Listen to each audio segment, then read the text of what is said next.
30 বছর 38 বছর 12 বছর বয়স থেকে 50 বছর পর্যন্ত এই 38 বছর নবীজির খেদমত করছে আবু তালেব, কিন্তু আল্লাহর ফয়সালা ছিল না, বেঈমান হয়ে কবরে গেছে।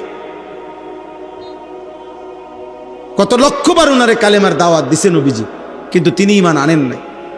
আবার আবু বকর সিদ্দিক রাদিয়াল্লাহু তাআলা উনাকে শুধু একবার নবীজি বলছে, একবার কিতাবে আছে উনি প্রথমবারের বলাতেই কালেমা পড়ে মুসলমান হয়েছে।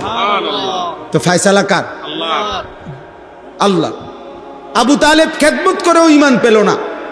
আবার ওমর তরবারি হাতে রওনা দিছে হত্যা করার জন্য। আল্লাহ তাআলা বলেন এই অবস্থায় আমি ঈমান দেব, আও। তো ওমর ঈমানদার হয়ে গেছে। আসলে ফয়সালা কার হাতে? আল্লাহর হাতে। এই জন্য আল্লাহ তাআলা বলে বান্দা ওয়া ইলাইহিন নুশুর, তোমারে কিন্তু আল্লাহর কাছে ফিরতে হবে।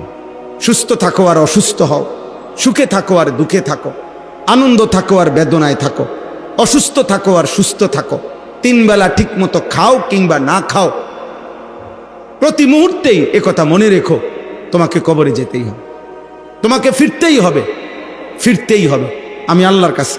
ওয়া ইলাইহি তুহশারুন ওয়া ইলাইহি তুরজাউন ওয়া ইলাইহিল মাসির, ইলাইয়াল মাসির, ইলাল্লাহি মারজিউকুম জামিআ ওয়া আন্নাকুম ইলাইনা লা তুরজাউন। এই আয়াতগুলোর অর্থ এক, ফিরতে হবে, ফিরতে হবে, ফিরতে হবে। বান্দা আমার কাছে আসতে হবে, আসতে হবে। কোনোখানে তুমি লুকাইতেও পারবা না, আড়াল করতে পারবা না। পৃথিবীর সবচেয়ে গোপন ঘরে গিয়েও মৃত্যু থেকে তুমি বাঁচতে পারবা না। 7 তবক জমিনের নিচে গিয়েও বাঁচবে না। আটলান্টিক মহাসাগরের গভীর তলদেশে গিয়েও তুমি বাঁচতে পারবা না। হিমালয় পর্বতের চূড়ায় গিয়েও তুমি নিজেকে রক্ষা করতে পারবে। আমিনতুম মান ফিস সামাই আন ইয়াখসিফা বিকুমুল আরদা ফাইদা হিয়া তামুর। এবার আল্লাহ বলেন, হে নাফরমান বান্দা, তোমরা ওই আল্লাহর ব্যাপারে নিজেদেরকে এতটা নিরাপদ কেমনে ভাবলা? অথচ তুমি কি জানো তিনি ইচ্ছে করিলে জীবন্ত পাপীকে মাটির নিচে ধসাইয়া দিতে পারে। ফাইদা হিয়া তামুর, তখন তো ওই মাটি তোমার মতো নাফরমানকে নিয়ে কাঁপতে থাকবে। আল্লাহ তাআলা বলেন এমন আল্লাহ থেকে নিজেকে নিরাপদ ভাবছো কেন?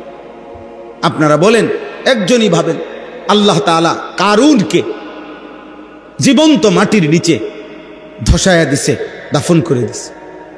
লূত আলাইহিস সালামের জাতিকে আল্লাহ তাআলা জীবন্ত ঘুমেছিল, ঘুমন্ত অবস্থায় মাটি উল্টাইয়া 7 তবক জমিনের নিচের মাটি উপরে, উপরের মাটি নিচে দিয়া একদম উল্টানি দিয়া পুরা জাতিকে এক রাতে ভোরবেলা ফজরের ওয়াক্তে আল্লাহ শেষ করে দিছে।